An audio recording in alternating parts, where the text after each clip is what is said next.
उनकी पंचायत में जितने लोग बैठे रहते थे उतने वोट नहीं मिले उनको अपनी बूथ पे। इसका अर्थ यह होता है कि इकोसिस्टम क्या है और हकीकत क्या है, ये दोनों का अंतर है। 100 जवाबों से अच्छी है मेरी ये खामोशी, जिसने जान न जाने कितने सवालों की आबरू रख ली। बोलने तो आपने नहीं दिया था, उनके नाम के आगे जो एमएमएस का फुल फॉर्म क्या था, मैं सिर्फ एमएमएस बोल रहा हूं और कुछ नहीं बोल रहा हूं, वो सबको पता था। क्या अडानी घोटाले की जांच नहीं होनी चाहिए? यह हमारा पहला सवाल था। होनी चाहिए या नहीं होनी चाहिए? और जोर से बोलिए, होनी चाहिए कि नहीं होनी चाहिए? क्या एलआईसी का पैसा जो अडानियों की कंपनी में लगा वो लगातार गिरता रहा? इस पर सवाल पूछना चाहिए कि नहीं पूछना चाहिए? क्या एसबीआई व दूसरे बैंकों ने जो अडानी को 82,000 करोड़ रुपए दिए उस पर सवाल पूछना चाहिए या नहीं पूछना चाहिए?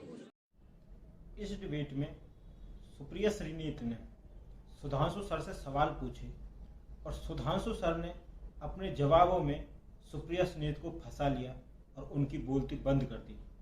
सुप्रिया श्रीनीत उनके जवाबों को सुनकर वहां से भागने को मजबूर हो गई। सुप्रिया श्रीनीत और सुधांशु सर की इस बहस में बहुत मजा आएगा आपको, तो वीडियो को पूरा देखें। चलिए शुरू करते हैं। लाइनें हटाई गई हैं, पढ़ के उन्होंने सुनाई, क्या संसदीय है उसमें? पहले तो इनकी बात का जवाब दे दूं, फिर उसका भी जवाब देता हूं। इन्होंने पहले कहा कि तथाकथित काला कानून वापस लेना पड़ा। यानी काला कानून जानते क्या था? एपीएमसी एक्ट होना चाहिए। भारत में एक राज्य है जहां वो तथाकथित काला कानून आज भी लागू वापस लिया कि नहीं वो बताइए वो ना। मैं बता रहा हूं, केरल में जड़मूड़ से नहीं है, मगर उसकी आवाज दिल्ली में सुनाई नहीं पड़ती क्योंकि वहां से राहुल गांधी जी सांसद हैं। भैया ठीक, इन्होंने काले कानून का बड़ा विरोध किया और पंजाब में किस हश्र पे पहुंच गए सारी दुनिया ने देखा। इसलिए और जो लोग मैं पूछ रहा, देखिए पंजाब में जो सबसे बड़े किसान नेता थे वो चुनाव लड़े, उनकी जमानत जब्त हो गई। उत्तर प्रदेश में सबसे बड़े किसान नेता थे, उनके अपने गांव में उनसे ज्यादा वोट भाजपा को मिला, ये इंपॉर्टेंट नहीं है। उनकी पंचायत में जितने लोग बैठे रहते थे उतने वोट नहीं मिले उनको अपनी बूथ पे। इसका अर्थ यह होता है कि इकोसिस्टम क्या है और हकीकत क्या है, ये दोनों का अंतर है। अब दूसरा बिंदु इन्होंने कहा था कि मनमोहन सिंह जी को बोलने नहीं दिया। अब मैं मनमोहन सिंह जी का ही एक शेर जो उन्होंने पार्लियामेंट में बोला था, मैं कोट करता हूं, 100 जवाबों से अच्छी है मेरी ये खामोशी, जिसने जान न जाने कितने सवालों की आबरू रख ली। बोलने तो आपने नहीं दिया था, उनके नाम के आगे जो एमएमएस का फुल फॉर्म क्या था, मैं सिर्फ एमएमएस बोल रहा हूं और कुछ नहीं बोल रहा हूं, वो सबको पता था। अब मैं आता हूं जो इन्होंने बात कही। देखिए, संसद में एक परंपरा है कि किसी भी व्यक्ति का नाम यदि वह अपना उत्तर देने के लिए सदन में उपस्थित नहीं है अथवा उसका उत्तर नहीं है तो नाम लेकिन नहीं बोला जाता। अब आपने जब अडानी जी कहा तो अडानी जी कोई कंपनी नहीं है, अडानी जी व्यक्ति हो गया। आप कहते Adani enterprises limited, then it would have been a company. When you are saying Adani ji, जो अभी सुप्रिया जी ने भी बोला, तो फिर एक व्यक्ति के बारे में यदि आप कह रहे हैं और उस व्यक्ति को वो जवाब देने के लिए संसद में उपस्थित नहीं है तो ये एक संसदीय परंपरा, इसमें कोई ऐसी बात नहीं थी। और दूसरा, मैं परंपरा का एक और उदाहरण देता हूं।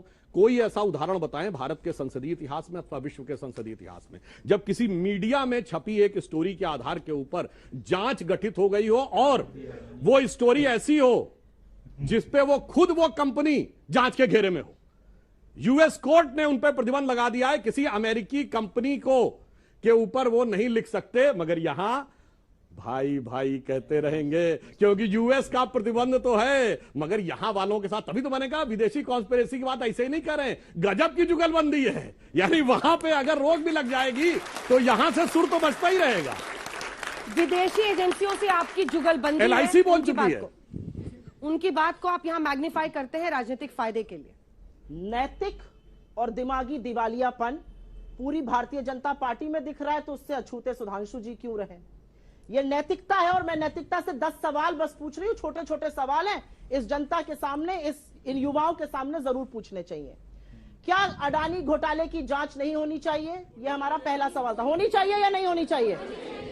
और जोर से बोलिए, होनी चाहिए कि नहीं होनी चाहिए? क्या एलआईसी का पैसा जो अडानियों की कंपनी में लगा वो लगातार गिरता रहा? इस पर सवाल पूछना चाहिए कि नहीं पूछना चाहिए? क्या एसबीआई व दूसरे बैंकों ने जो अडानी को 82,000 करोड़ रुपए दिए उस पर सवाल पूछना चाहिए या नहीं पूछना चाहिए? पूछना चाहिए। क्या ये नहीं पूछना चाहिए कि शेयरों के 32% से ज्यादा गिर जाने के बावजूद एलआईसी और एसबीआई को नुकसान हुआ अडानी में, उसके बावजूद इन्होंने एफपीओ में 525 करोड़ क्यों लगाए? यह हमारा सवाल था। हमारा सवाल था कि 1 लाख करोड़ नष्ट हो गए एलआईसी और एसबीआई के मिलाकर, इस पर सदन में चर्चा होनी चाहिए कि नहीं होनी चाहिए? कौन है एलआईसी के लोग? 30 करोड़ लोग हिंदुस्तान के जो एलआईसी की पॉलिसी खरीदते हैं, 45 करोड़ जो अकाउंट होल्डर्स है एसबीआई के, वो गवर्नमेंट बैंक है। अगर पार्लियामेंट नहीं सवाल पूछेगा तो कौन पूछेगा? क्या यह पूछा जाना चाहिए कि नहीं चाहिए कि $8 बिलियन से जिस व्यक्ति की आमदनी $140 बिलियन हो गई, उसके बचाव में सारी सरकार उतरी पड़ी है, सांसद उतरे पड़े? अरे अपनी सरकार का बचाव करिए, अडानी के बचाव में कहां उतरे पड़े हैं प्रभु? क्या ये नहीं पूछा जाना चाहिए कि टोटल गैस ने अडानी की कंपनी में $50 बिलियन निवेश करना था, उसका डिसीजन परसों आ गया, वो रोक दिया गया? क्या ये नहीं पूछा जाना चाहिए कि डाउ जोन्स और एसएनपी ने अडानी को अपने इंडेक्स से क्यों बाहर कर दिया? क्या ये नहीं पूछा जाना चाहिए कि नॉर्वे सॉवरेन फंड ने $200 मिलियन अडानी के शेयर अपने कल की तारीख में बेच दिए? क्या ये नहीं पूछा जाना चाहिए कि standard chartered, Credit Suisse, city group ने अडानी के पैसे लेने से मना कर दिया? और ये क्या ये नहीं पूछा जाना चाहिए कि इस देश का आरबीआई, इस देश का सेबी, इस देश का एसएफआईओ, इस देश का MCA, ministry of corporate affairs, इस देश का इनकम टैक्स, इस देश का डिपार्टमेंट ऑफ रेवेन्यू इन्वेस्टिगेशन कहां है? Where is the directorate of revenue intelligence? I want to know. क्या ये बातें नहीं स्पष्ट होनी चाहिए कि अगर 16 लाख करोड़ मार्केट में डूबे, उसमें से 10 लाख करोड़ अडानी के थे, 6 लाख करोड़ तो छोटे निवेशकों के थे जिनका अडानी से कोई लेना देना नहीं? यह सवाल अगर सदन में चुने हुए सांसद नहीं पूछेंगे तो ये सवाल से बच के जा पाएंगे? आज प्रधानमंत्री से लोग पूछ रहे हैं आपका रिश्ता क्या है, और प्रधानमंत्री मौनी बाबा बन जाएंगे? जवाब तो आपको देना पड़ेगा। बिल्कुल जवाब देता हूं। किसी भी फाइनेंशियल ईयर का, किसी भी चीज का फाइनेंशियल नेट प्रॉफिट या लॉस कब तय होता है? End of the financial year, at least एक क्वार्टर के बाद। ये एक हफ्ते में कंक्लूजन ड्रॉ कर लिए कि शेयर मार्केट में डूब गया। जो डूबी हुई मानसिकता से देख रहे थे उन्हें एक हफ्ते में दिख गया कि डूब गया। ये कहते हैं एलआईसी का पैसा। एलआईसी का एक्सपोजर अडानी से 1%। मैं पूछता हूं, कोई ऐसा व्यक्ति है जिसकी एलआईसी की पॉलिसी मैच्योर हुई और उसे पैसा ना मिला हो? तो फिर कहां से डूब गया भाई? वो आपके दिमाग को डूबा हुआ। अब मैं आपको बताता हूं, आपने कहा, अब सुनिए, अब आपकी फाइनेंस की नॉलेज कम है। अरे भाई, अब अपने टर्न पे, अब आपने कहा कोई भी शेयर मार्केट होता है उसमें उतार चढ़ाव चलता रहता है, ठीक है। भारत के फाइनेंशियल रेगुलेटर्स पे भरोसा नहीं, कोई बात नहीं। आपने ये बात कहने का प्रयास किया, आप कह रहे हैं रिश्ता क्या, तो मैं बताना चाहता हूं। अडानी को पहला कॉन्ट्रैक्ट कब मिला? राजीव गांधी जी के जमाने में, वो बिल्कुल लेजिटिमेट था, कैपेबिलिटी पे मिला था। पहला भारत का प्राइवेट पोर्ट, मुद्रा पोर्ट, नरसिम्हा राव के जमाने में लेजिटिमेट था, कैपेबिलिटी पे मिला था, है। मनमोहन सिंह जी के जमाने में एफसीआई का कॉन्ट्रैक्ट मिला कि सारे गोदामों में 12% एश्योर्ड रिटर्न 15 साल तक मिलेगा।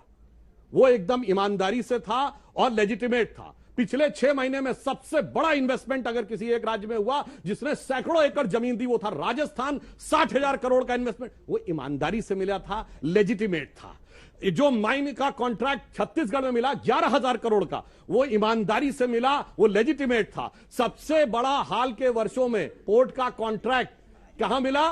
केरल में, वो लेजिटिमेट था। ये रिश्ता क्या कहलाता है कि जो आपके साथ 3 प्राइम मिनिस्टर से लेके 3 चीफ मिनिस्टर तक होता रहेगा, वो तो लेजिटिमेट था। मगर जो दूसरे में दिखाई पड़ रहा है वही इलेजिटिमेट था। और दूसरा मैं कहता हूं, अगर इलेजिटिमेट था तो बताओ राजस्थान सरकार ने क्यों नहीं कैंसिल किया?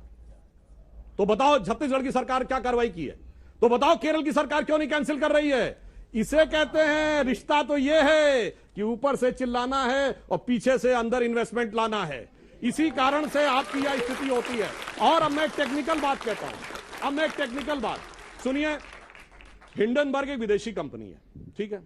यह बता दें भारत की संसद या भारत के लॉ में कौन सा ऐसा प्रावधान है जिसमें जो विदेशी कंपनी भारत में ऑपरेट न कर रही हो उसको भारत की जेपीसी बुला सके?